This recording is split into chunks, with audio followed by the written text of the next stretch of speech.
Hey folks, I just want to talk to you today about basically some of the misconceptions that people have around buying property and things that we think are the normal things to do that in actual fakes are major mistakes. Now, what I'm talking about is for those people who want to use property as a vehicle to give themselves different options in their lives. And that may be using it as a vehicle for assets for legacy. It may be to provide residual income, and may to pay off your home faster. So that's the context. If you just want to buy a home, spend your life paying a mortgage off, this is not kind of a reference for you. But if you want to use those assets to create better options in your life because you're concerned or you understand that just having your own job is never going to cut it, because once you pay your taxes, once you pay your living expenses, once you pay your mortgage, there's not much left over. And I can tell you that kind of leads into the first one, that the first number one mistake is you cannot save to wealth.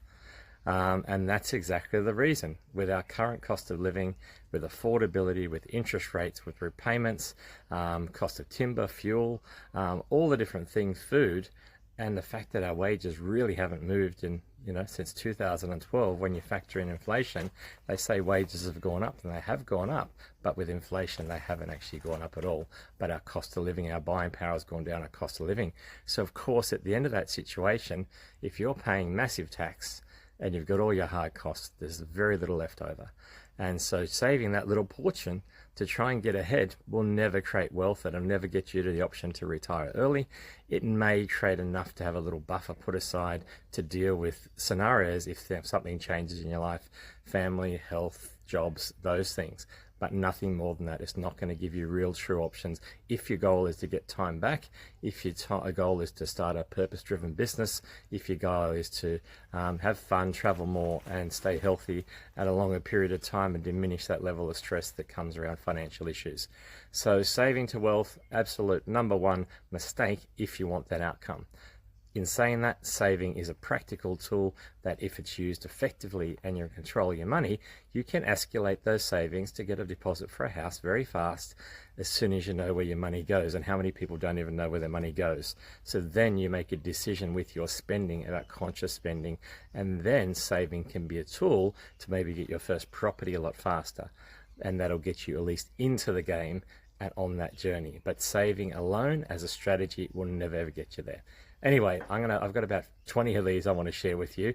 And what's interesting is that most people think the things that are the right things to do are actually, in actual reality, are not the case at all. You've almost got to do the opposite and be counter-cyclical to get the result you truly want. In actual fact, doing the same things that everyone does is one of the main reasons we stay trapped, aside from the fact that real learning about money, around debt, around property, around business is not taught at school, it's not taught at university, and for most parents they didn't know. So many people are only doing it once and twice in their life with very little skill and making a lot of mistakes, and then hence one step forward, two steps back.